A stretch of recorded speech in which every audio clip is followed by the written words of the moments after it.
Hi lovelies, my name is Rafiat and you are welcome back to my YouTube channel. If you've been searching for the perfect banana bread recipe, search no more because today I'm going to be spilling all the secrets you need to know about making the perfect banana bread. So please keep watching. And hey, even if you don't have an oven to bake, don't worry, I got you. I think the most important thing to note when making banana bread is the kind of bananas you're using.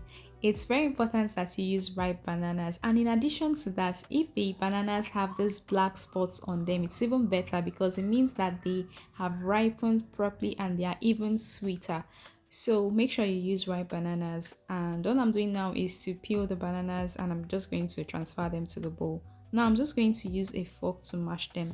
If you don't want to use a fork to mash them, you can actually use a masher to do this. It's all the same, it's all fine. Depending on how smooth you want the bananas to be, you can actually use a blender to do this, but I like mine slightly smooth. And once I'm done mashing the bananas, I'm going to go in with my eggs.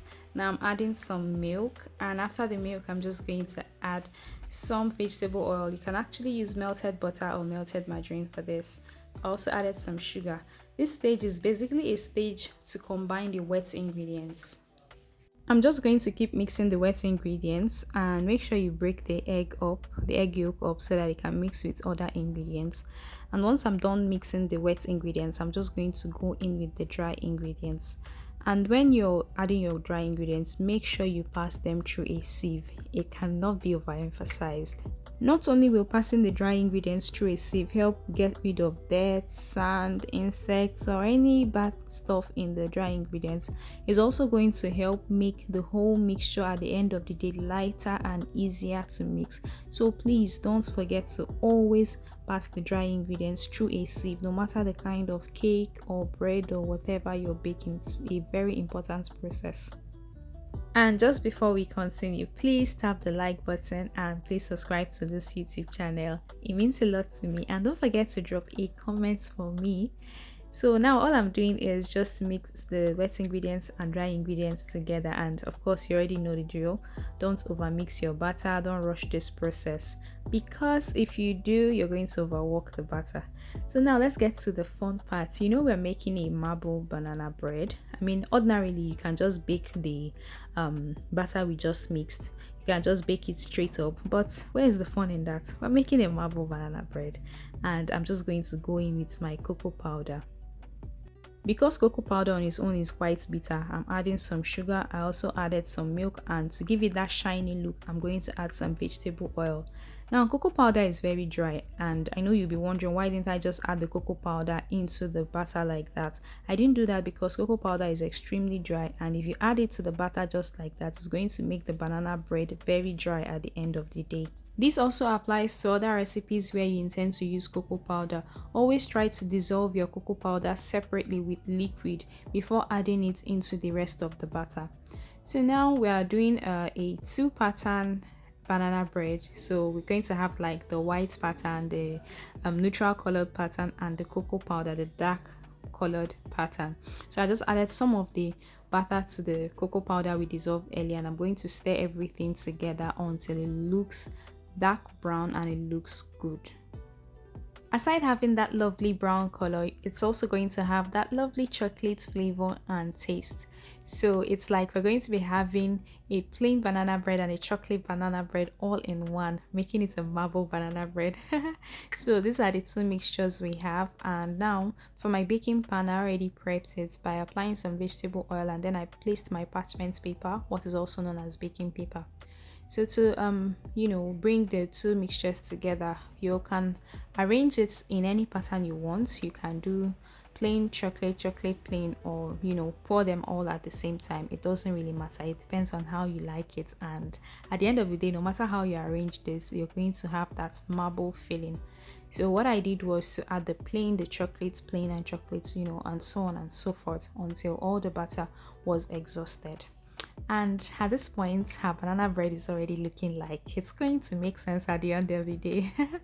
So once you're done with the process of putting the batter in the baking pan, you can go ahead and use your spoon or your knife and do this pattern, or you can actually leave it. It all depends on choice, but I just like doing this. So now I'm going in with chocolate chips as toppings. You can actually skip this, or you can use any other kind of topping of your choice. You can use cashew nuts, peanuts, almond, coconuts, basically anything you want to. There is no limit. At this point, you can gently lift the baking pan and tap it against the surface in order to get rid of any excess air. And if you're using an oven, an air fryer, halogen oven to bake, you can bake for about 30 to 35 minutes at 160 to 170 degrees and you're good.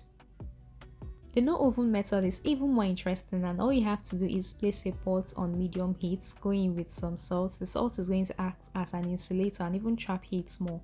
And once you're done with that, place a pot stand in it, cover the pot and allow to preheat. This preheating stage is important, and it's just a way of mimicking the preheating stage of the process when you're using an oven. And after the preheating, I'm just going to gently place the baking pan on top of the pot stand. That's the aim of the pot stand, so that the baking pan can sit comfortably on the pot stand. Now cover the pot and allow to bake for about 35 minutes on low heat this time, emphasis on low heat. After that time elapses, gently open the pot, and to confirm that the bread has been thoroughly baked, pass a toothpick or a wooden skewer through it. If it comes out clean, then you are good to go.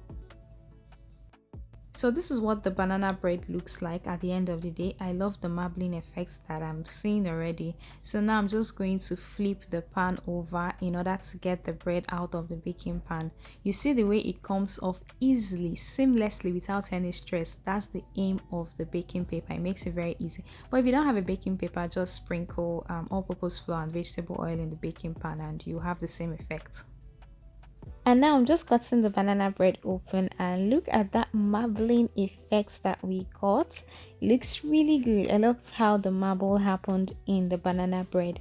So this is what you're going to have when you follow this recipe: a well marbled, soft, moist, yummy banana bread that is so easy to make. I hope you like this video. I hope you get to try this recipe, and feel free to send me your reviews when you try out this recipe. And please don't forget to like, share, comment, and all the good stuff. Thank you so much for watching this video. Bye.